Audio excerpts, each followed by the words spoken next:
نصيحة من القلب لكل شاب وشابة في ثانوية عامة. ربنا يوفقكم وكل سنة وانتم طيبين. بس اسمعوا مني الكلمتين. اوعوا تكونوا فاكرين ان الاب والام لما بيدخلوا عليك كل شوية يقول لك ذاكر شوف مستقبلك ان هو كده بيغلس عليك. ده بالعكس، هو اكتر بني ادم يحب لك الخير في الدنيا، وهو جاي لك من المستقبل لانه شاف من الحالات دي كتير. شاف كتير من اللي هم أهملوا في ثانوية عامة وجرالهم إيه في مستقبل، وشاف مين من الشباب اللي عرفوا يجتهدوا ووصلوا لأحلامهم. فبالتالي لما نيجي ندخل عليكم ونلاقيكم ماسكين الموبايل ما تقولولناش لا أصل إحنا كنا بنذاكر ولسه مريحين. ما إحنا برضه كنا شباب وكنا في ثانوية عامة، وفي مننا اللي كان لعبيين. فما حبكتش ان كل ما اجي افتح عليك الباب الاقي الموبايل في ايدك وانت لسه يا دوبك دلوقتي مريح لك شويتين.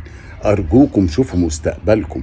خلي بالكم من حاجة يا شباب، هي بالنسبة لكم عنق الزجاجة لازم تعدوا منها علشان تشوفوا مستقبلكم رايح فين. فلما تضغط على نفسك شويتين الفترة اللي فاضلالك، صدقني هو ده تخطيط مستقبلك السليم.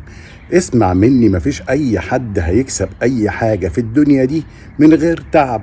ما تتوقعش انك انت هتنجح في حياتك وانت كنت قاعد في ثانوية عامة مطنش ومكبر دماغك. ما هو فعلا زي ما قالوا لكل مجتهد نصيب. صدقوني مفيش حد بيوصل في الدنيا دي لحاجة عشان ياخد مكسبها من غير تعب. اما كنتش تتعب عمرك ما هتلاقي. مفيش حاجة بتيجي في الدنيا دي بالحظ ولا بالفهلاوة. اسمع مني، اما كنتش تجتهد وتمشي على خطى سليمة وتخطط لأهدافك فيبقى عليها السلام. عمرك ما هتعرف توصل لأحلامك من غير ما تتعب شويتين.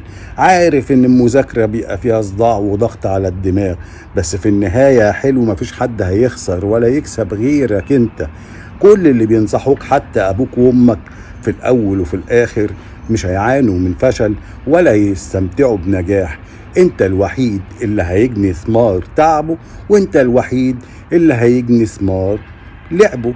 فعلشان خاطر اهاليكم اللي تعبوا معاكم، وعلشان مستقبلكم، وعلشان تبقوا فاهمين يوم ما بيعدي الزمن مفيش زرار هتدوس عليه يرجعك عشان تقول ده انا كنت من ندمين، يا ريتني كنت سمعت كلام ابويا وامي وقعدت اذاكر شويتين. ربنا يصلح حالي وحالكم ويفتحها عليكم، وتبقوا كلكم من الشباب المتفوقين الناجحين اللي لأحلامهم واصلين. ربنا يوفق كل ولادنا في ثانوية عامة. السلام عليكم، تتمسوا العافية.